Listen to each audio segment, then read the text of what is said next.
Galaxy News Hour live. गत मङ्सिर 4 मा आम मतदाताले जुन उत्साहका साथ चुनावमा भाग लिएका थिए त्यतिखेर उनीहरूले अहिलेको अवस्था आउँछ भन्ने सायदै सोचेका थिए। यतिखेर केन्द्रदेखि प्रदेशसम्मैका सरकारले तत्काल नगरी नहुने काम कति छन् कति।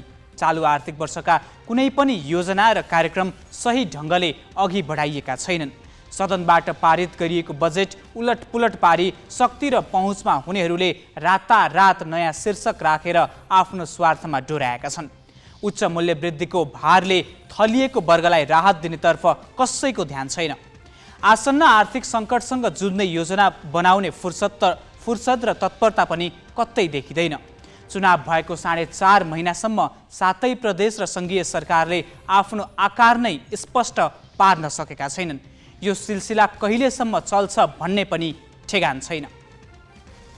राजनीतिक नेतृत्वमा यो हदसम्मको अस्थिरता, अनिश्चय र उत्तरदायित्वविहीनताले निराशा बाहेक केही बाँडेको छैन। यति हुँदा पनि केही नेतालाई आफू बाहेक अर्को कोही पदमा पुगेको हेर्न मन छैन। जसरी हुन्छ आफ्नो पोल्टामा ठुलो भाग पार्नु परेको छ। पदमा पुगेपछि के गर्ने भन्ने योजना कसैसँग छैन। छ त केवल पद र शक्तिको हुटहुटी मात्र।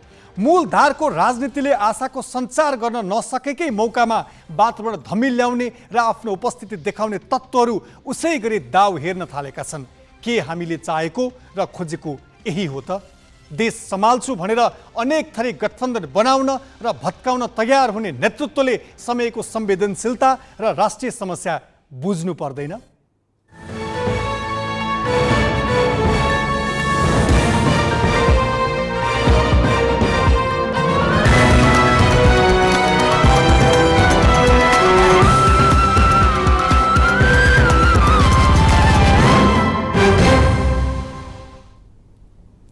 नमस्कार, यो हो गैलेक्सी न्यूज आवर। अब हेडलाइंस।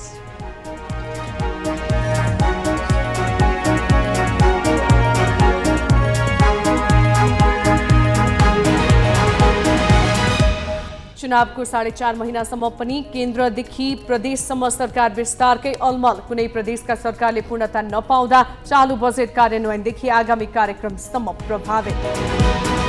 राष्ट्रपा सभापति लामिछानेलाई निर्वाचन अधिकृतले स्वतः साथ दिने स्पष्टीकरण। सर्वोच्चले पनि माग्यो। अमेरिकी नागरिकता त्यागेको निस्सा।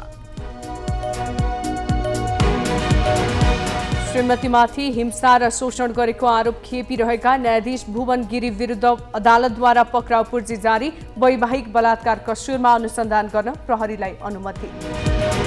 अफगानी महिलालाई संयुक्त राष्ट्रसङ्घमा काम गर्न तालिबान सरकारको रोग। राष्ट्रसङ्घ भन्छ तालिबानको आदेश अस्वीकार्य र अकल्पनीय।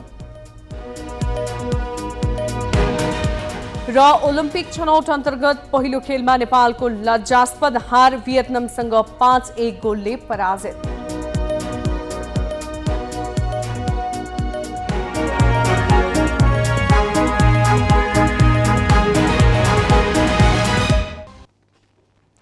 सामान्यतः निर्वाचन भएपछि बन्ने नयाँ जनादेश प्राप्त सरकारले नयाँ उत्साहका साथ नीति र कार्यक्रम ल्याउँदै त्यसको कार्यान्वयनमा लाग्नुपर्ने हो।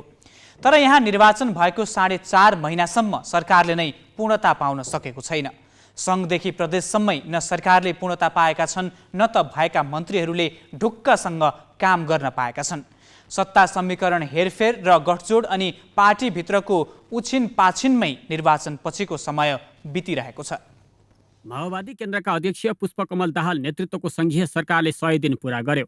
तर यसबीचमा सरकारले गरेको कामको सूची हेर्ने हो भने उल्लेख्य केही छैन। यसबीचमा प्रधानमन्त्री दाहालको ध्यान नै आफ्नो कुर्सी जोगाउन र सरकार टिकाउनमै केन्द्रित भएको छ। सरकारको कार्यशैलीबारे नागरिक तहबाट होइन, स्वयं सत्ता साझेदारबाटै टिप्पणी हुन थालिसकेको छ। काङ्ग्रेस महामन्त्री गगन थापाले बुधबार मुखै फोरेर सरकार अल्मलिएको भन्न भ्याए। हाम्रो सरकारसँग हिँडेर होइन दौडेर मात्र पुग्न सक्ने अवस्था छ। तर सरकार दौडिन सुरु नै गरेन। अझै पनि तुना मानेको जस्तो कहिले तुना मानेर बस्छ, कहिले चाहिँ कुर्सी खोज्छ, कहिले अल्मलेको जस्तो भयो। यसले दौडिन सुरु गर्नु पर्यो। किन हामीसँग समयको सुविधा नै छैन। प्रधानमन्त्री भनेको क्याप्टेन। केन्द्रमा समीकरण भत्काउने र नयाँ बनाउने खेलमा सरकार अल्मलिँदा प्रदेशका सरकारको लय झन बेथोलिएको छ। 100 दिन पूरा भइसक्दा पनि कुनै पनि प्रदेशका मन्त्री परिषदले पूर्णता पाएका छैनन्।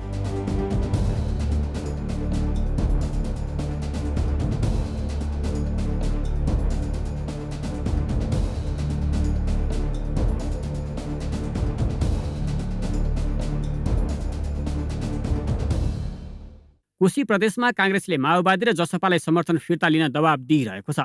9 सदस्यीय मन्त्री परिषदमा 4 दलका 7 मन्त्री छन् भने 2 मन्त्रालय मुख्यमन्त्री आफैले राखेका छन्। केन्द्रीय गठबन्धन अनुकूल बनाउन काङ्ग्रेसलाई सकस परेको छ। एमालेलाई माओवादी केन्द्र, जनता समाजवादी पार्टी र राप्रपाले समर्थन गरेका छन्। जसपाले समर्थन दिएसम्म कोशीमा अहिलेकै सरकार टिक्छ, तर पनि कति टिक्छ र कुनै बेला ढल्छ भन्ने निश्चित चाहिँ छैन। 100 दिन पुगेपछि हामी हाम्रा कामहरू के कति भयो त्यसको समीक्षा गर्नेछौँ। त्यसपछि हामी रिक्त रहेका मन्त्रालयहरू, प्रदेश सभामा नबनेका समितिहरू बनाउने र बाँकी कामहरू गर्ने र अनि नीति कार्यक्रम र बजेट निर्माणको तयारीमा लाग्छौँ। यता मधेसमा समीकरण उल्टिसके पनि सरकारले पूर्णता पाएको छैन। मङ्गलबार एमालेका 4 मन्त्री र 1 राज्य मन्त्रीले राजीनामा दिएपछि रिक्त मन्त्रालय मुख्यमन्त्री आफैले सम्हालेका छन्। मन्त्री परिषद कहिले पूर्ण बन्छ त्यसको टुङ्गो छैन। कुरा यस्तो छ कि अब यहाँ केन्द्र सरकार जुन बेला त्यहाँ परिवर्तन भयो नि, अर्को गठबन्धन, त्यही हिसाबले यहाँ पनि परिवर्तन हुने कुरा भयो। त्यही बेला उहाँहरूले भन्नुभएको थियो कि म राजीनामा गरिदिउँ, अनि मैले भने कि अब त्यसको लागि कुनै किसिमको सहमति पनि भएको छैन। त्यसै कारण अहिले तपाईँ राजीनामा नगर्नुहोस्। अनि अस्ति जुन तरिकाले केन्द्रमा सहकार्य छ गठबन्धनको, त्यही हिसाबले प्रदेशमा पनि लागू गर्नुपर्ने निर्णय जुन भयो केन्द्रमा, त्यो हिसाबले मैले नै हाम्रो नेकपा एमाले दलका नेता माननीय सरोज यादवजीले मैले नै हिजो भने कि तपाईँहरू अब सहजीकरणको लागि बाटो खुला गरिदिनुहोस्। बागमती प्रदेशमा रहेका 11 मन्त्रालयमा 7 वटा रिक्त रहेका छन्। तत्कालीन गठबन्धनमा रहेर सरकारमा गएको राप्रपाका 3 मन्त्रीले गत फागुन 13 गते र एमालेका 4 मन्त्रीहरूले चैत 10 गते राजीनामा दिएपछि ती मन्त्रालय रिक्त भएका हुन्। रिक्त मन्त्रालयको जिम्मेवारी मुख्यमन्त्री शालिग्राम जमकट्टेल नै सम्हालिरहेका छन्। उनको काँधमा 8वटा मन्त्रालयको जिम्मेवारी छ। 11 मन्त्रालय रहेको बागमतीमा हाल माओवादीका मुख्यमन्त्री सहित 4 मन्त्रालयमा मात्रै मन्त्री छन्। रिक्त 7 मन्त्रालयको टुङ्गो लगाउन गत मङ्गलबार 7 सदस्यीय कार्यदल गठन गरिएको थियो। तर मन्त्रीका आकाङ्क्षी धेरै भएपछि सरकारले पूर्णता पाउन सकेको छैन। गृह कार्य भइरहेको छ। सम्भवतः यो हप्ताभरिमा बागमती प्रदेश सरकारले पूर्णता पाउनेछ। यहाँ विभिन्न दलहरू मिलाएर गठबन्धनको सरकार जो पनि राखेको छ, अब गठबन्धनको सरकार बनाउँदाखेरि आफ्ना दलभित्रका छलफलहरू पनि स्वाभाविक रूपमा अब गर्नको निम्ति समय चाहिहाल्छ र सँगसँगै फेरि सबै दलको बिचमा पनि सहमति जुटाउनको निम्ति अलिकति समय चाहिन्छ। त्यसले गर्दाखेरि आन्तरिक र बाह्य दुईटै गृह कार्य गर्नको निम्ति अलिक समय चाहिने भएको हुनाले अहिले गृह कार्य भइरहेको छ। गण्डकी प्रदेशमा माओवादीले सरकारलाई दिएको समर्थन फिर्ता लिएपछि खगराज अधिकारी नेतृत्वको सरकार अल्पमतमा परिसकेको छ। तर अधिकारी सहजै सरकार छाड्ने मनस्थितिमा छैनन्। सदनमा विश्वासको मत लिने उनको अडान कायम छ। 7 सदस्यीय मन्त्री परिषदमा 4 जना मात्रै मन्त्री छन्। 3 मन्त्रालय मुख्यमन्त्री आफैले सम्हालेका छन्। लुम्बिनी प्रदेशमा सरकारमा सहभागी माओवादी, जसपा र जनमत पार्टी सरकारबाट बाहिरिएपछि एमाले नेतृत्वको सरकार जतिबेलै ढल्ने अवस्थामा छ भने मन्त्री परिषदले पनि पूर्णता पाएको छैन। 10 सदस्यीय मन्त्री परिषदमा 6 वटा मात्रै मन्त्री छन्। मुख्यमन्त्री लीलागिरी भने आफू अल्पमतमा नरहेको जिकिर गर्दै आएका छन्, तर सरकारलाई पूर्णता दिन सकिरहेका छैनन्। कर्णालीमा 1 सिट रहेको राप्रपाले समर्थन फिर्ता लिएपछि संसदमा दोस्रो पटक बहुमत परीक्षण गरेका माओवादीका राजकुमार शर्मालाई एमालेले समेत मत दियो। त्यसपछि परिस्थिति झन् पेचिलो बनेको छ। पुस 10 मा बनेको गठबन्धनका आधारमा कर्णाली सरकारमा माओवादीका मुख्यमन्त्री सहित 5 र एमालेका 3 मन्त्री छन्। तथापि त्यहाँ एमालेलाई सरकारबाट बाहिरिन दबाब छ। अहिलेको हाम्रो भोट प्याटर्नलाई हेर्दा हैन, अब फेरि माथि एउटा एलायन्स बनिरहेछ हैन। हामी कहीँ न कहीँ फेरि चाहिँ पार्टीमा आबद्ध छौँ। अब केन्द्र पार्टीको नीति निर्देशनभन्दा बेगर रहने खालको स्थिति पनि हाम्रो छैन। यो अलिअलि अन्तर्विरोध छ हैन। यो विषयमा हामी छलफल चलाइरहेका छौँ, छलफल गर्छौँ र आवश्यक निर्णय छिटै लिन्छौँ। मन्त्री परिषद कार्यालय सहित 7 मन्त्रालय रहेको सुदूरपश्चिममा काङ्ग्रेसका कमल बहादुर शाह मुख्यमन्त्री छन्।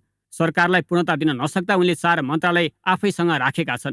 शाहले माघ 27 मा मन्त्री परिषद गठन गर्दा काङ्ग्रेसका प्रकाश देउबालाई भौतिक पूर्वाधार र एकीकृत समाजवादीका नरेश कुमार शाहीलाई आर्थिक मामिला मन्त्रीको जिम्मेवारी दिएका छन्। फागुन 21 मा माओवादी र नागरिक उन्मुक्ति पार्टीले सरकारमा जाने गरी विश्वासको मत दिए पनि मुख्यमन्त्री शाहले मन्त्री परिषदलाई पूर्णता दिन त पाएका छैनन् नै, भएका मन्त्रीलाई अहिले पाएको जिम्मेवारीको सुनिश्चितता दिलाउन सकेका छैनन्। राजनीतिक दलभित्रै संघीयता प्रवेश नहुँदा पार्टीका प्रदेश निकाय केन्द्रकै मुख ताक्ने अवस्थामा छन्। यसको असर प्रदेशका सरकारको स्थायित्वमा मात्र होइन, संघीयताको मर्ममाथि नै परेको छ। प्रदेश ब्युरो ग्यालेक्सी फोके। सत्ता समीकरण र हेरफेर आकांक्षीहरू बीच भागभण्डा मिलाउन नसक्दा देशका प्रधानमन्त्री समेत अहिले समय सरकारले पूर्णता पाउने नयाँ भाका तोक्दै हिँड्नु परेको छ। नयाँ जनादेश प्राप्त प्रधानमन्त्रीले आगामी 5 वर्षमा आफूले गर्ने काम र देशले लिने गतिका बारेमा चर्चा गर्ने फुर्सद नै पाएका छैनन्। आजै काठमाडौँमा आयोजित एक कार्यक्रममा उनले व्यक्त गरेको यो अभिव्यक्ति नै हेरौँ न। उनी राष्ट्रलाई आश्वस्त पार्ने वा आहत जनजीवनलाई राहत दिने भन्दा पनि आफ्ना अप्ठ्यारा र बाध्यता सुनाउँदै सरकारले पूर्णता पाउने नयाँ भाका अघि सारिरहेका छन्। सरकारको नेतृत्व यस्तो बेलामा मैले सधैँ भनेको छु, बडो च्यालेन्जिङ अपर्च्युनिटी भने चाहिँ मैले निकै चुनौतीपूर्ण अवसरको रूपमा नेतृत्व प्राप्त छ। सजिलो छैन। तपाईहरुले अर्थतन्त्रको कुरा सुनिराख्नु भएको छ पत्र पत्रिकामा, सञ्चार माध्यमहरूमा। त्यो सङ्कटबाट यसलाई पार लाउने कुरा सजिलो छैन। राजनीतिक रूपले पनि कुनै एउटा पार्टीको बहुमत छैन। हामी बहुमत भएर सरकारको नेतृत्व गरेको होइन, एलायन्स गरेर, मोर्चा गरेर गरेको हो। सजिलो छैन, अप्ठ्यारो छ। तर फेरि पनि हामीले नेतृत्वको अवसर पाएका छौँ एउटा चुनौतीको रूपमा। यसलाई हामीले स्वीकार गर्यौँ। अब अहिले सरकारले करिब पूर्णता पाएको छ। आज भोलि त्यो 100% नै पूर्णता प्राप्त गर्छ होला। अनि हाम्रो सम्पूर्ण ध्यान अब सरकारको नीति कार्यक्रम र बजेट बनाउनेमा केन्द्रित हुनेछ। अब केही न्यूज संक्षेपमा। जिल्ला अदालत कपिलवस्तुले न्यायाधीश भुवन गिरी विरुद्ध पक्राउ पूर्जी जारी गरेको छ।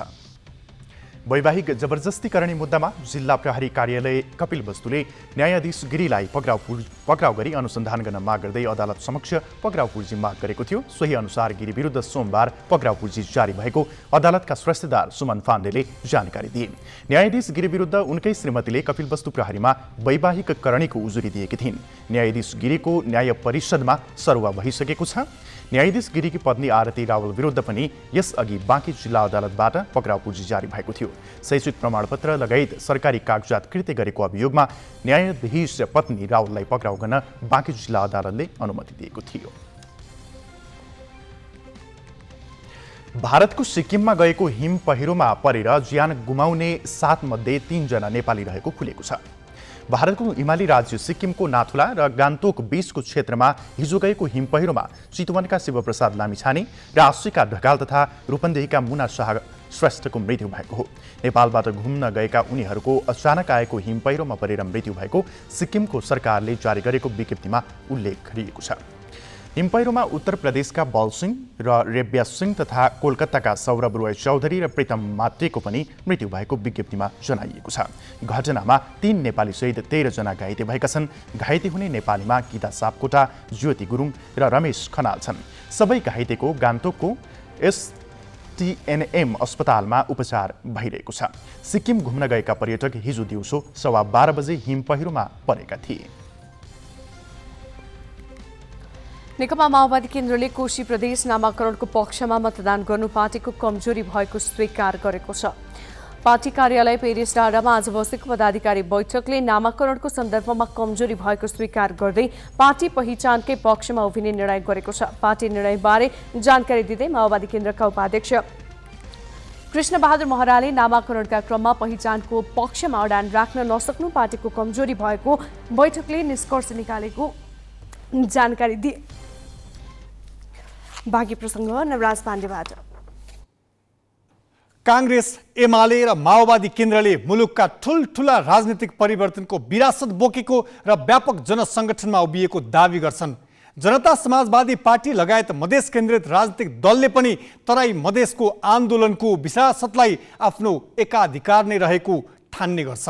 तर अहिले यी कुनै पनि शक्तिका लागि मुटुमा ढ्याङ्ग्रो ठोक्न मैदानमा देखा परेको छ राष्ट्रिय स्वतन्त्र पार्टी। वैशाख 10 मा उपनिर्वाचन हुन गइरहेको तनहुँ 1, चितवन 2 र बारा 2 मा गरी 3वटा क्षेत्रमा राष्ट्रिय स्वतन्त्र पार्टी परम्परागत शक्तिहरूका लागि नयाँ चुनौती बनिरहेको छ। गत असारमा उदाएको पार्टीले गत निर्वाचनमा नजितेको क्षेत्रमा पनि पुराना दललाई हायल कायल बनाइरहेको छ। नेपाली राजनीतिमा परिदृश्य फेरिरहन्छ। नागरिकका आकांक्षा निराशामा परिणत हुँदा राजनीतिक दलको शक्ति र सामर्थ्य पनि फेरिरहन्छ। 2064को निर्वाचनमा परम्परागत राजनीतिक शक्तिले ठुलै धक्का बेहोरे। भर्खरै शान्ति प्रक्रियामा आएको तत्कालीन नेकपा माओवादीले प्रत्यक्षतर्फ 120 स्थानमा जितेर पहिलो मात्रै भएन, काङ्ग्रेस एमाले लगायत पुरानो शक्तिलाई धेरै पछि पार्यो। 2070को दोस्रो संविधान सभाको निर्वाचनमा माओवादीले अघिल्लो पटकको रापताप कायम राख्न सकेन। मत काङ्ग्रेस एमालेतिरै फर्कने अवस्था बन्यो। तर 2079 सम्म आइपुग्दा परम्परागत राजनीतिक शक्तिले आफ्नो मत जोगाउन सकेको देखिएन। त्यस मतले वैकल्पिक राजनीतिको धार खोजिरहेको र नव उदयमान शक्ति राष्ट्रिय स्वतन्त्र पार्टी विकल्पको पार्टी बन्न सक्ने सम्भावना देखाएको छ। गत मङ्सिर 4 गतेको निर्वाचन पूर्व यसको संकेत मिलेको थिएन। तर अन्तिम परिणामसम्म पुग्दा रासोपाले संसदमा 20 स्थान पक्का गर्यो। अहिलेको उपनिर्वाचनसम्म आइपुग्दा रासोपा प्रमुख पार्टीको मुख्य चुनौतीको रूपमा खडा भएको छ। त्यसैले हुनुपर्छ नेपाली काङ्ग्रेस र नेकपा एमालेका शीर्ष नेताहरू आफ्ना उम्मेद्वार विजयी बनाउन मैदानमै खडा छन्। कुनै समय काङ्ग्रेसका महामन्त्रीको नजिकको पात्रको रूपमा चिनिने स्वर्णिम वागले रासोपाबाट तनहुँ 1मा उम्मेद्वार बनेपछि गगन थापा उनलाई पराजित तुल्याउन आफै कम्मर कसेर लागेका छन्। त्यस क्षेत्र एमाले पनि जित्ने सूचीमा राखेको छ। एमाले स्वर्णिमलाई प्रतिस्पर्धी नै नमाने पनि आन्तरिक विश्लेषणमा भने रासोपा नै तगारो ठानिएको छ। जो उम्मेद्वारको रूपमा प्रस्तुत गरिएको छ, जसलाई उहाँ यो भूगोलले चिन्दा पनि नचिन्ने, यो माटोमा जन्मिएको पनि होइन, यहाँको पनि होइन, एउटा टुरिस्ट उम्मेद्वारको रूपमा सांसदै बन्नका निम्ति आज एउटा पार्टीमा भएको मान्छे भोलि सांसद बन्ने एउटा महत्त्वाकांक्षा राखेर अवसरकै निम्ति भनेर उहाँले आफ्नो दललाई त्याग गरेर चाहिँ अर्को पार्टीबाट राष्ट्रिय स्वतन्त्र पार्टीबाट चाहिँ उहाँ प्रस्तुत हुनुभएको छ। नागरिकता प्रकरणमा सर्वोच्च अदालतले पद खारेज गरेपछि पुनः चितवन 2बाटै संसद छिर्ने अठोट लिएर रासोपा सभापति रवि लामिछाने चुनावी मैदानमा छन्। उनी यसअघिको निर्वाचनमा यसै क्षेत्रबाट 49,300 मत प्राप्त गरेका थिए। उनका निकटतम प्रतिद्वन्दी काङ्ग्रेसका उमेश श्रेष्ठले जम्मा 14,988 मत प्राप्त गरेका थिए। अहिले काङ्ग्रेसले यहाँ पूर्व जिल्ला सभापति जितनारायण श्रेष्ठ र एमाले जिल्ला कमिटी अध्यक्ष रामप्रसाद न्यौपानेलाई उतारेको छ। श्रेष्ठलाई जिताउन काङ्ग्रेस महामन्त्री विश्व प्रकाश खटिएका छन्। एमालेको गोकुल बास्कोटा लगायत प्रभावशाली नेताहरू आफ्ना उम्मेद्वार जिताउन मैदानमा छन्। दुवै दलको मुख्य चुनौती रासोपा नै बनेको छ। यसरी केही महिना अगाडि स्थापना भएको पार्टीले पुराना दललाई अत्याउनुको कारण भने उनीहरूको उपादेयता कमजोर बन्दै गएको राजनीतिक विश्लेषक बताउँछन्। हुन पनि माओवादी केन्द्रका अध्यक्ष पुष्पकमल दाहालको नेतृत्वमा गत पुस 10 गते सरकार गठन भयो। त्यस यता उनी आफ्नो कुर्सी जोगाउने ध्यानमा मात्रै छन्। 2 पटक विश्वासको मत लिइसकेका उनी तेस्रो पटक विश्वास जित्न नपरोस् भनेर सबैलाई रिझाइरहेका छन्। सबैलाई रिझाउँदै नागरिकका आवश्यकता भने सम्बोधन गर्न छुटेका छन्। उहाँहरूले त्यो बिल्कुल त्यो संसदीय र असाध्यै धेरै एकदम अर्थगणितीय समीकरण बनाउने र भत्काउने खेल मात्रै खेल्नुभयो। यो बिचमा पनि यो बिचका केही महिनाहरूलाई उदाहरण मान्ने हो भने त्यहाँ होप, एउटा आशा सिर्जना गर्ने, आम मान्छेमा चाहिँ हामी नै सबल शक्ति हौँ, हामी नै लोकतान्त्रिक शक्ति हौँ भनेर परिचय दिने जुन एउटा सानो मौका थियो उहाँहरूलाई, त्यो मौका पनि उहाँहरूले चुकाउनु भयो। त्यहाँ के गर्नुभयो त भन्दा फेरि खेलहरू मात्रै खेल्नुभयो। त्यस कारणले अहिले आम जनताले स्थापित दलहरूको विकल्प नै सोचेको हो। त्यो विकल्पमा अहिले देखेको रासोपा हो। अहिले रासोपाको मुख्य नारा नै 1को बदला 3 रहेको छ। उपनिर्वाचन हुन लागेका 3 क्षेत्र जित्ने तयारी सहित मैदानमा उत्रदा मुख्य दललाई भने विरासत जोगाउनै कठिन देखिएको छ। दृश्यमा उपचुनाव देखिए पनि यसको परिणामले वैकल्पिक धारको राजनीतिको बाटो बनाउने विश्लेषण पनि भइरहेको छ। क्यामेरामा जय तामाङको साथमा प्रशान्त ठाकुर, ग्यालेक्सी 4K, काठमाडौँ। राष्ट्रिय स्वतन्त्र पार्टीले स्थापनाको छोटो अवधिमै राष्ट्रिय राजनीतिमा प्रभावपूर्ण हैसियत बनाए पनि यसका सभापति रवि लामिछानेलाई भने कानुनी झमेलाले छाडेको छैन। गत मङ्सिरमा ठूलो मतान्तरले सांसद निर्वाचित भएका लामिछाने नागरिकता विवादका कारण पद शून्य हुन पुगे। त्यही कारण चितवन 2मा उपनिर्वाचन हुँदैछ। तर उनको उम्मेद्वार बन्ने योग्यता सम्बन्धी विवाद अझै सकिएको छैन। राष्ट्रिय स्वतन्त्र पार्टीका सभापति लामिछानेको उम्मेदवारी विरुद्ध निर्वाचन अधिकृत समक्ष परेका 4 उजुरी मध्ये 3वटा खारेज गरिए पनि एउटामा उनलाई साथ दिने स्पष्टीकरण सोधिएको छ। 3वटा उजुरीमाथि उनको दाबी नपुगेको भन्दै गरिदिएको तर युवराज पौडेलले इमेल मार्फत दिएको उजुरीलाई लिएर स्पष्टीकरण सोधेको निर्वाचन अधिकृतको कार्यालयले जनाएको छ। लामिछानेले अमेरिकी नागरिकता त्यागेको निस्सा नबुझाई पुनः नागरिकता प्राप्ति गरेको कारण उनको उम्मेद्वार बन्ने योग्यता नपुग्ने दाबी पौडेलले उजुरीमा गरेका छन्। उनको उम्मेदवारी भने यथावत छ। चितवन 2 मा लामिछाने सहित 24 जनाले उम्मेदवारी दिएका छन्। यस्तै बारा 2 मा 36 र तनहु 1 मा 9 जनाले दिएको उम्मेदवारी कायमै राखिएको छ। तिनै निर्वाचन क्षेत्रको बिहीबार बिहान 9 देखि दिउँसो 1 बजेसम्म उम्मेदवारी फिर्ता लिने समय तोकिएको छ। बिहीबार नै उम्मेदवारको अन्तिम सूची प्रकाशित गर्ने र चुनाव चिन्ह वितरण गर्ने तालिका छ। यता सर्वोच्च अदालतले राष्ट्रिय स्वतन्त्र पार्टीका सभापति रवि लामिछाने विरुद्ध राहदानी दुरुपयोगको कसुरमा मुद्दा नचलाउनुको कारण माग गरेको छ। उनले पुनः नागरिकता प्राप्त गर्दा पेश गरेका कागजात पनि अदालतले झिकाउने आदेश गरेको छ। सर्वोच्च अदालतका न्यायाधीश हरि फुयालको एकल इजलासले आज महान्यायाधिवक्ता कार्यालयका नाममा एक आदेश जारी गर्दै लामिछाने विरुद्ध मुद्दा नचलाउनुको कारण माग गरेको हो।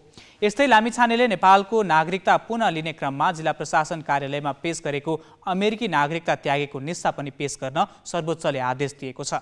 अमेरिकी नागरिकता र राहदानी बोकेर आएका बेला लामिछानेले पुरानो नागरिकता पेश गरेर नेपालको राहदानी लिएको र त्यो फौजदारी कसुर भएको भन्दै परेको जाहेरीमा प्रहरी र सरकारी वकिलले मुद्दा नचलाउने निर्णय गरेका थिए। अन्तिम निर्णय चैत 6 मा महान्यायाधिवक्ता दिनबन्धु पोखरेलले गरेका थिए। त्यो निर्णय बदर गरी लामिछानेमाथि मुद्दा चलाउनुपर्ने मागसहित युवराज पौडेलले सर्वोच्चमा निवेदन दिएका थिए।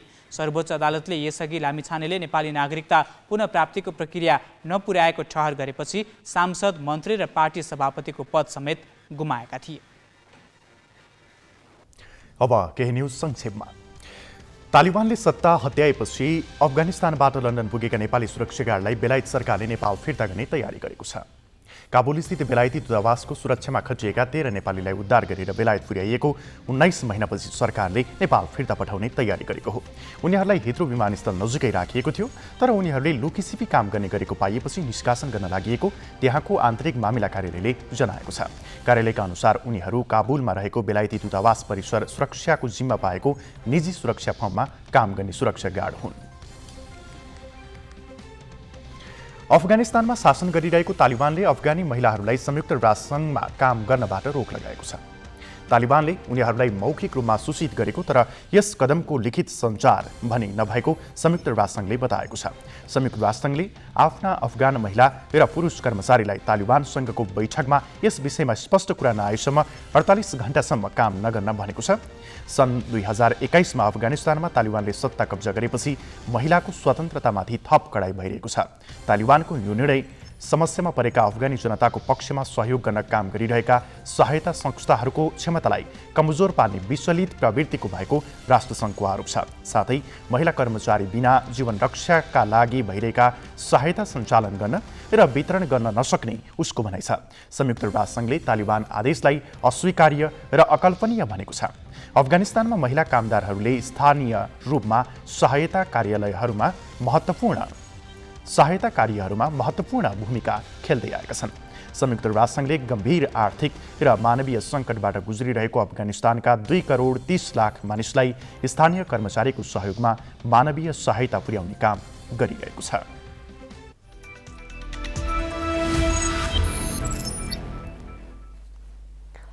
ओलम्पिक छनौट अन्तर्गत पहिलो चरणको खेलमा घरेलु टोली नेपाल भियतनामसँग 5-1 गोलले पराजित भएको छ।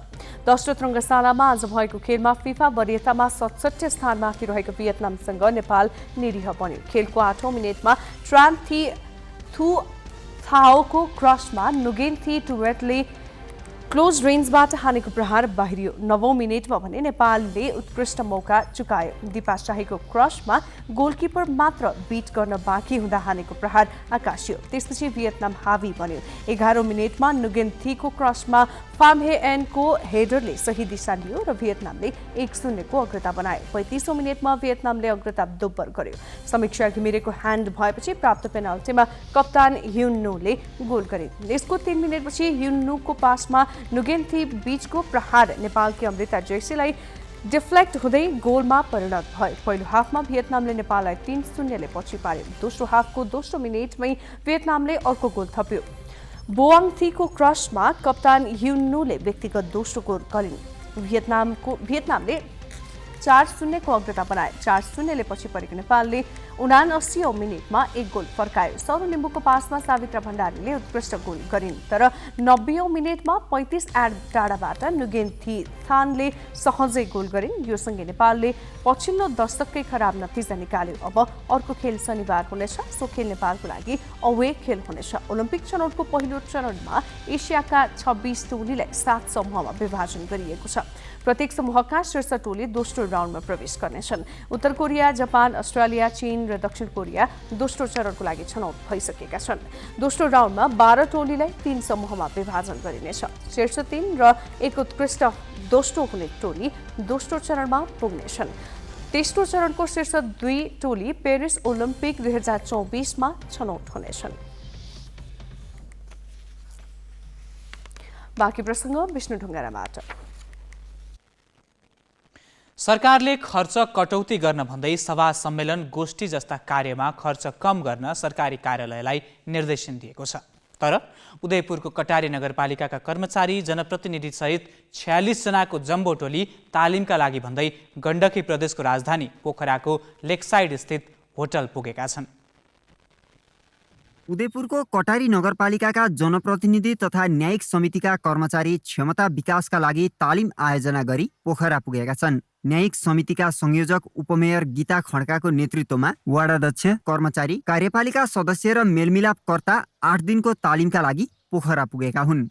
यो मेलमिलापकर्ताको तालिम चाहिँ कस्तो भने मेलमिलाप परिषदले 48 घण्टे 8 दिने 48 घण्टे तालिम गर्नुपर्छ भनेर त्यसको सेड्युल नै विशेष सूची सहितको चाहिँ जारी गरेका छ र नगरपालिकामा चाहिँ न्यायिक समितिको कामलाई सहजीकरण गर्नको लागि हरेक वडामा चाहिँ हामीले 3 जना मिलनकोटा छनौट गरेका छौँ र उहाँलाई आधारभूत तालिम दिनको लागि चाहिँ हामीले यो बजेट 9,90,000 चाहिँ बजेट व्यवस्था गरेको कार्यपालिकाबाट नगरसभाले नै यसलाई चाहिँ पहिले नै पास गरेको थियो र यही अनुसारले हामीले अहिले कार्यक्रम गरे हो। पालिकाले गत फागुन 20 गतेको कार्यपालिका बैठकबाट तालिमका लागि पोखरा जाने निर्णय गरेको थियो। तालिमको सहजीकरण एवं प्राविधिक सहयोग भने जनहित संरक्षण मञ्च काठमाडौँले गरेको छ। त्यसो त कटारी नगरपालिकाको आफ्नै सभा हल पनि छ। पालिकाको सभा हल अपुग भए कटारी बजारमै सुविधा सम्पन्न हल सहितका होटल समेत छन्। तर आफ्नै नगरपालिकाका होटलको व्यापार व्यवसाय बढाउनुको साटो नगरपालिकाले पोखराका होटलमा करिब 10 लाख रुपैयाँ खर्चिएको छ। न्यायिक समितिको यो गतिविधिले जनताको मतमाथि अन्याय गरेको नगरवासीको भनाइ छ।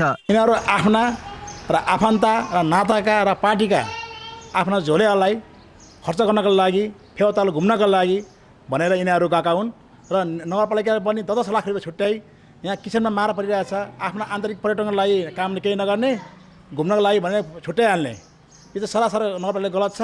अहिले देश क्राइसिसको अवस्थामा गएको बेलामा नगरपालिकाले यत्रो ठुलो रकम खर्च गर्नु, जोगाउनु पर्ने ठाउँमा खर्च गर्न गएको यो सरासर गलत हो। तर त्यो पैसाहरूलाई कसरी सदुपयोग गर्ने र एउटा राम्रो नीति लिएर आएर युवाहरूलाई कसरी रोजगार दिने, आफ्नो ठाउँ कसरी बनाउने, त्यतातिर ध्यान दिनको साटो भ्रमणमा मौजमस्ती गर्न हिँड्नको लागि यो सरासर गलत। महानगरमा भएका न्यायिक समितिका असल अभ्यासलाई अध्ययन गर्न र समितिलाई प्रभावकारी बनाउन पोखरामै तालिमको आयोजना गरिएको कटारी नगरपालिकाको दाबी छ। किन भन्दा त्यहाँ चाहिँ न्यायिक समितिका असल अभ्यासहरूलाई त्यसको त्यहाँ चाहिँ गएर भएका न्यायिक समितिका असल अभ्यासहरूलाई अनुसरण गर्ने, त्यहाँ हेर्ने, अनुगमन गर्ने हिसाबले र अनि अर्को कुरा चाहिँ हाम्रो यहाँ पहिले पनि न्यायिक समितिको तालिम सञ्चालन भएको अलिकति स्थानीय ठाउँमा गर्दाखेरि चाहिँ यहाँको तालिमको प्रभावकारिता अलिकति कम हुने देखिएकोले र बाहिर जाउँ न त भन्ने सन्दर्भ उठ्यो। नगरभित्रै आन्तरिक कार्यक्रम गरी नगरलाई आर्थिक वा पर्यटकीय रूपमा चलायमान बनाउनु पर्नेमा नगरले नै आयोजना गर्ने सामान्य तालिमका लागि समेत नयाँ गन्तव्य रोजी रमिते बन्न जानु कतिको उचित होला? सरकारले खर्च कटौती गर्न निर्देशन दिइरहँदा स्थानीय तहले तालिम र अध्ययन भ्रमणको नाममा गर्ने यस्ता क्रियाकलापले जनप्रतिनिधिको अपरिपक्वता पुष्टि गर्छ। ग्यालेक्सी फोकेका लागि उदयपुरबाट अभिमन्यु लामिछानेको रिपोर्ट। पूर्व राजा ज्ञानेन्द्र शाह झापाको दमकमा बसेर राजनीतिक भेटघाटलाई तीव्र मात्रै पारेका छैनन्। पूर्वका विभिन्न जिल्लाका सार्वजनिक समारोहमा सम्बोधन नै गरेर वर्तमान व्यवस्थाप्रति रोष प्रकट गरिरहेका छन्। पछिल्लो पटक बाक्लै भेटघाटमा हुने शाह एक साता छिमेकी देश भारतको सिलगढीमा बसेर फर्किएका छन्। प्रदेशको नामाकरणले उत्पन्न तनाव नियन्त्रण नै सरकारका लागि टाउको दुखाइ बनिरहेका बेला पूर्व राजा शाहको कोशी केन्द्रित बढ्दो सक्रियताको सन्देश के हो त? पूर्व राजा ज्ञानेन्द्र शाह गत फागुन 1 गते मेडिकल व्यवसायी दुर्गा प्रसाईले झापाको मेचीनगरमा आयोजना गरेको एक समारोहमा छोरा पारस र परिवारका अरू सदस्यसहित देखा परेका थिए। त्यहाँ प्रसाईले शाहको गुणगान गाए पनि शाहले भने सम्बोधन गरेनन्।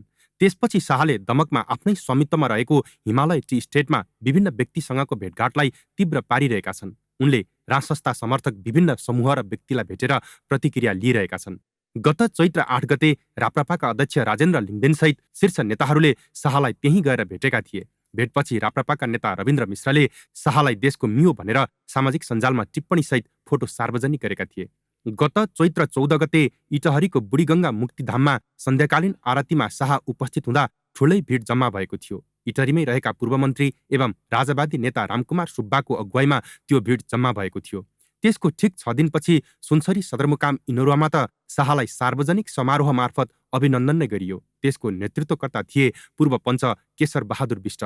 यस दौडाहाको क्रममा पहिलो पटक सार्वजनिक मञ्चमा बोलेका शाहले विभिन्न प्रलोभनमा पारेर सामाजिक संरचना च्यात्ने प्रयास भएको टिप्पणी गर्दै हालको व्यवस्था र नेतृत्वप्रति असन्तोष प्रकट गरेका थिए। कसैलाई धन, कसैलाई मन, कसैलाई पद र कसैलाई कद दिएर लोभाएर हाम्रो सामाजिक संरचना च्यात्ने प्रयास भइरहेको छ।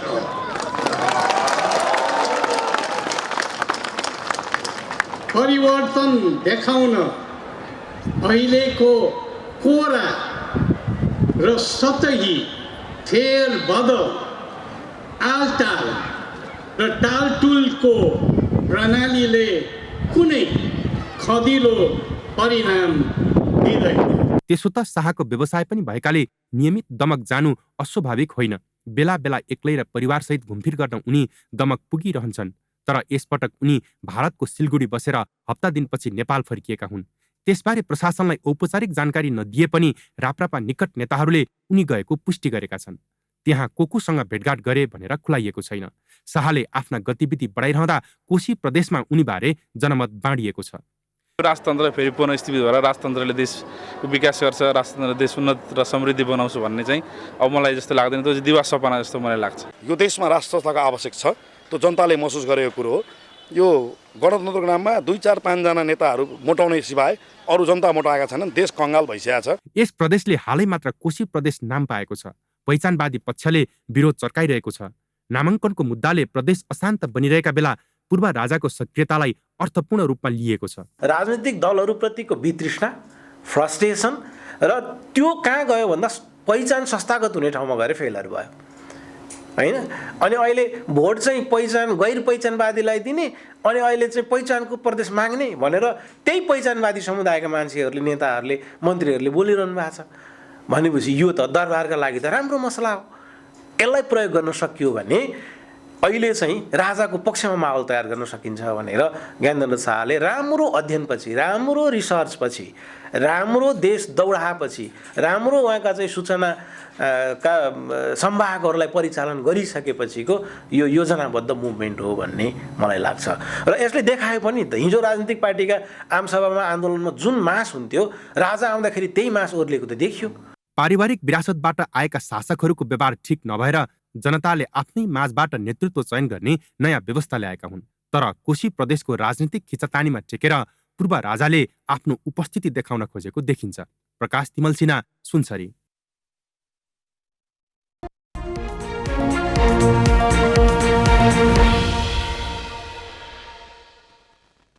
नेपालका दुई ठूला विकास साझेदार विश्व बैंक र एसियाली विकास बैंकका प्रतिनिधिले अर्थमन्त्री प्रकाश शरण महतसँग छलफल गरेका छन्। विश्व बैंकको टोलीले मंगलबार र एडीबीको टोलीले बुधबार बिहान अर्थमन्त्री महतसँग छलफल गरेको हो।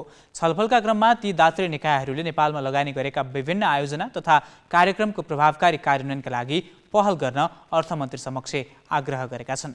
उनीहरू सहयोगका लागि उत्साहित भएको तर दिइएको सहयोग समयमा खर्च हुन नसकेकोमा चासो र चिन्ता व्यक्त गरेको अर्थमन्त्री महतले बताएका छन्। बुधबार बिहान एडीबीका देशीय निर्देशक अर्नोल्ड काउन्सिलसँगको छलफलपछि प्रतिक्रिया दिँदै आयोजनाको जग्गा अधिग्रहण समयमा नभएर समस्या भएको बारे पनि चिन्ता जनाएको अर्थमन्त्री महतले जानकारी दिए। उनीहरूले विभिन्न क्षेत्रमा सहयोग गर्न चाहेको पनि छलफलका क्रममा बताएका छन्।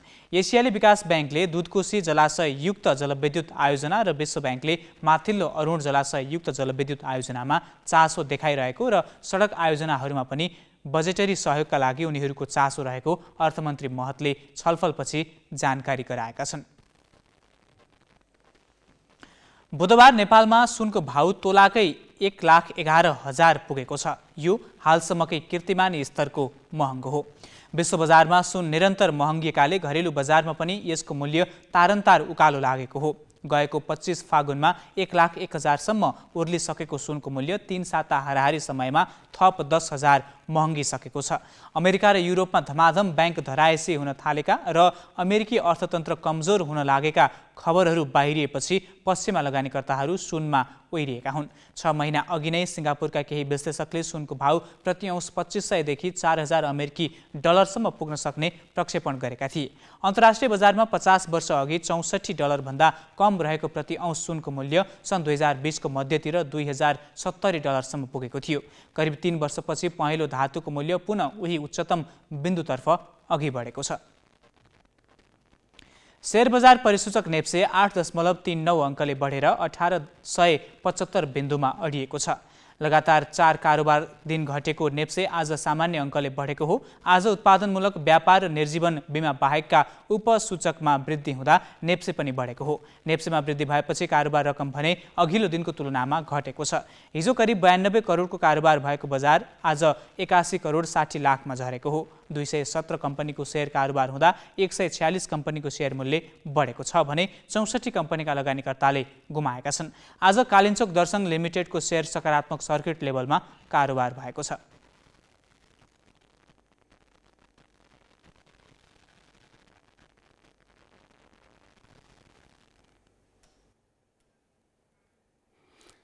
अहिले केन्द्रदेखि प्रदेश र स्थानीय तहसम्मै आगामी आर्थिक वर्षका लागि बजेट तर्जुमाको गृह कार्य गर्ने बेला हो। तर धेरैतिर सरकारले नै पूर्णता पाएका छैनन्। भएका सरकार र मन्त्रीको पनि स्थायित्वको सुनिश्चितता छैन। यही कारण चालु बजेटको कार्यान्वयनदेखि आगामी बजेटको गृह कार्यले प्राथमिकता पाएको छैन। सुदूरपश्चिममा भने आर्थिक मामिला मन्त्री नरेश कुमार शाहीको पहलमा प्रदेशका 88 वटै स्थानीय सरकारका प्रमुख, उपप्रमुख र प्रमुख प्रशासकीय अधिकृतको भेला बोलाएर बजेट छलफल चलाइएको छ। चालु बजेटको प्रभावकारी कार्यान्वयन र आगामी बजेटको खाकालाई लिएर छलफल गरिएको छ।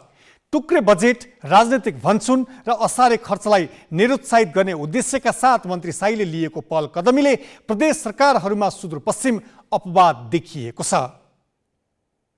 सुदूरपश्चिम प्रदेश सरकारले आगामी वर्षको बजेटमा अनुत्पादक क्षेत्रमा बजेट नछुट्याउने दावी गर्दै आएको छ। तर ती क्षेत्र के हुन् भन्ने यकिन गर्न भने सकेको छैन।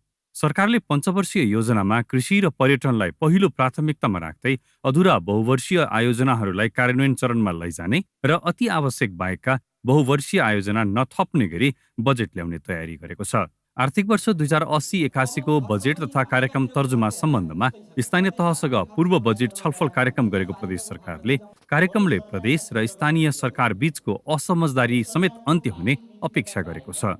स्थानीय तह प्रदेशको त प्रतिस्पर्धा जस्तो क्या सहकार्य गरेर हातेमालो गर्दै जानुपर्ने प्रतिस्पर्धा एक आपसमा चाहिँ कन्फ्लिक्ट भयो जस्तो त्यो कुरालाई हामी तोड्छौँ। स्थानीय तहका जनप्रतिनिधिलाई सामान्य कामका लागि केन्द्र सरकार धाउनुपर्ने बाध्यता अन्त्य गर्ने र समन्वयको अभावमा निम्तिएका समस्या अन्त्य गर्दै तिनै तहका सरकार बीचको समन्वयमा साझा कार्यक्रम तयार गर्ने उद्देश्य सुदूरपश्चिम सरकारको छ, जसका लागि पालिकाको उद्देश्य अनुसार योजना बनाउने र योजनाको अनुगमन, मूल्याङ्कन तथा समग्र बजेट तर्जुमादेखि कार्यान्वयनसम्मको चरणलाई चुस्त बनाउने योजना प्रदेश सरकारले अघि सारेको छ। योजनाका लागि केन्द्रसम्म धाउनुपर्ने, डेरा डन्डा लिएर बस्नुपर्ने, सुन्दाराका होटलहरू महिनौँ दिनसम्म पुर्याएर बस्नुपर्ने यी बाध्यताहरू छन्। अब त्यो बाध्यतालाई हटाउन चाहन्छौँ, तोड्न चाहन्छौँ। छलफलमा उपस्थित स्थानीय तहका प्रतिनिधिले भने बजेटको प्राथमिकता छुट्याउन विशेष जोड दिँदै प्रदेशभित्रका पिछडिएका क्षेत्र पहिचान गर्न सुझाएका थिए। उनीहरूले सरकारको कामप्रति समेत गुनासो गर्न भ्याए।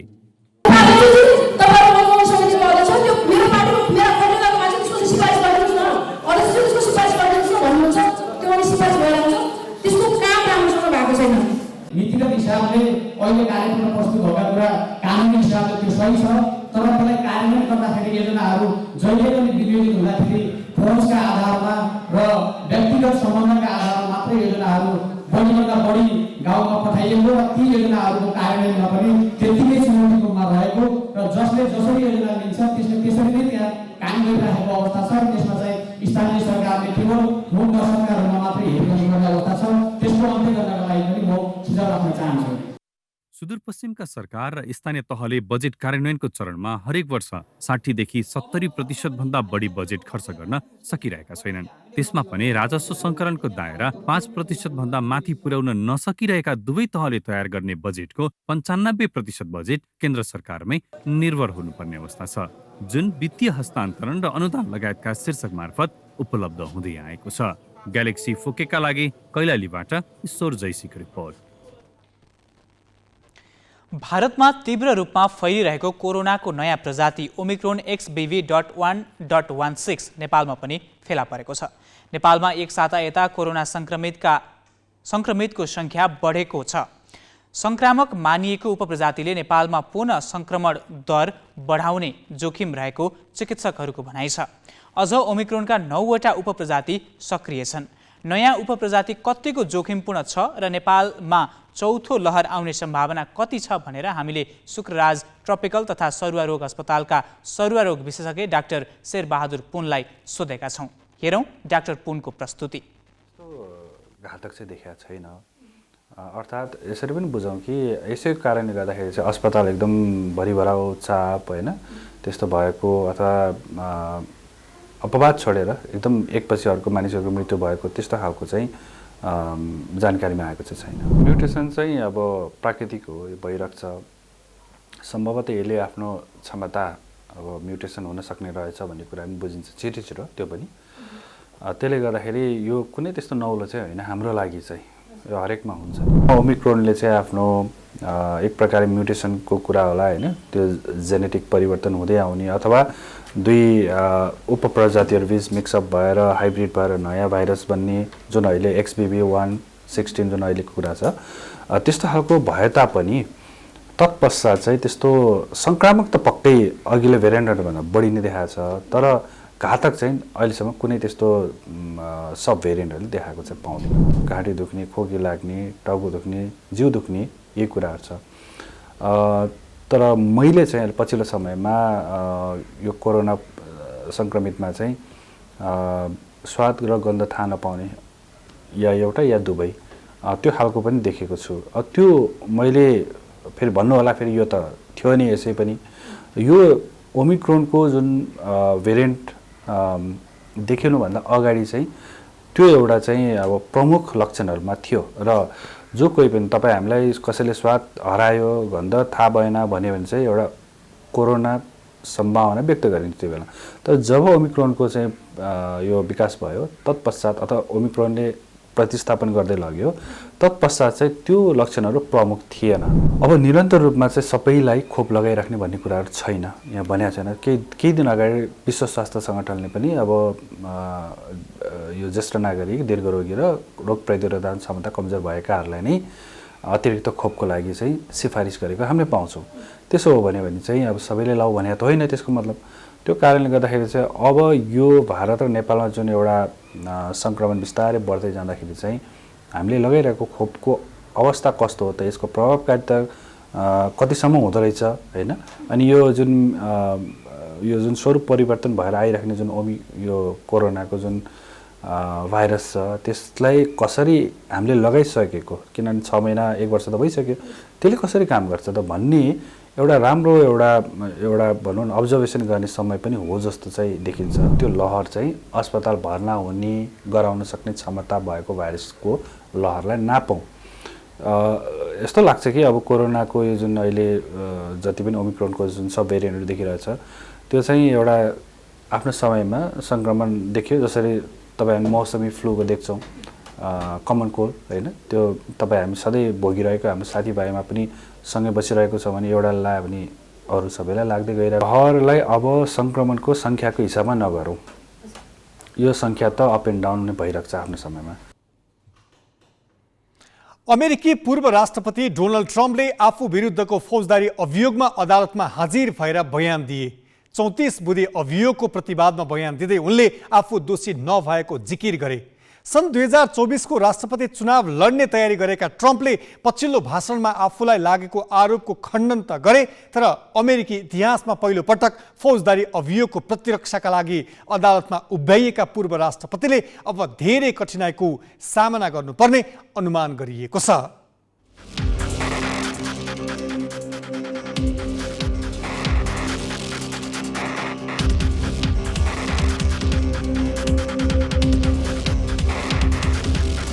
इतिहासमै पहिलो पटक अमेरिकी पूर्व राष्ट्रपतिलाई फौजदारी अभियुक्तको रूपमा अदालतमा हाजिर हुनु पर्यो।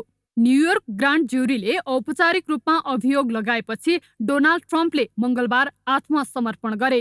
ट्रम्पले अदालतमा आफूलाई निर्दोष भएको भन्दै प्रतिवाद गरे। यस विषयमा अनुसन्धान अघि बढ्नेछ। मङ्गलबार न्युयोर्क सहरको म्यानहट्टन स्थित फौजदारी अदालतमा ट्रम्प विरुद्ध अभियोग लगाइएको थियो। यो विषय सन् 2016मा अमेरिकी राष्ट्रपतिको चुनावी अभियानसँग जोडिएको छ। ट्रम्पले स्टर्मी डेनियल नामकी वयस्क चलचित्र अभिनेत्रीलाई गोप्य रूपमा पैसा दिएको र घटनालाई लुकाउन खोजेको आरोप उनीमाथि छ। ट्रम्प विरुद्ध 34 गम्भीर अपराधको अभियोग लगाइएको छ, जसलाई 34 फेलोनी चार्ज पनि भनिन्छ। यदि ट्रम्प यस मामिलामा दोषी ठहरिएमा उनलाई 4 वर्षको जेल सजाय हुन सक्नेछ। यद्यपि अमेरिकी सञ्चार माध्यमका अनुसार यस मामिलामा जेल सजाय अनिवार्य भने छैन। आगामी सुनवाई डिसेम्बरमा हुने उक्त मुद्दामा पूर्व राष्ट्रपति र 2024मा हुने अमेरिकी राष्ट्रपतीय निर्वाचनका दावेदार मानिएका ट्रम्प दोषी ठहर हुन्छन् वा हुँदैनन् अझै स्पष्ट भइसकेको छैन। अर्को वर्ष हुने अमेरिकी राष्ट्रपतिको चुनाव लड्ने तयारीमा रहेका ट्रम्पलाई यो अभियोगले निकै ठूलो धक्का भने लागेको अमेरिकी राजनीतिका जानकारहरू बताउँछन्। हामी ग्यालेक्सी न्यूज आवरको अन्तमा छौं। जाँदा जाँदै हेडलाइन्स।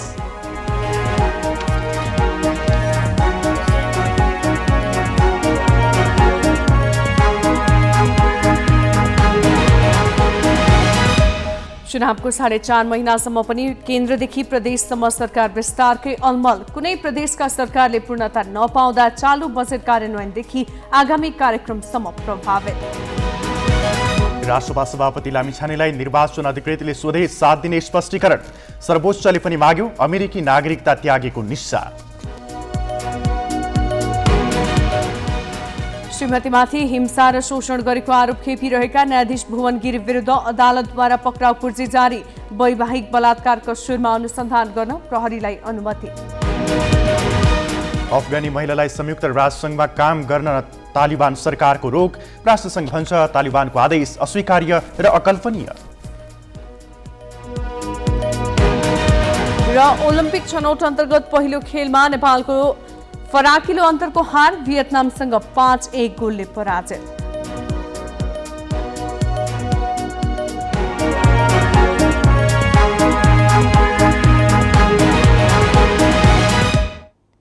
आजलाई ग्यालेक्सी न्यूज आवर सकियो। नमस्ते।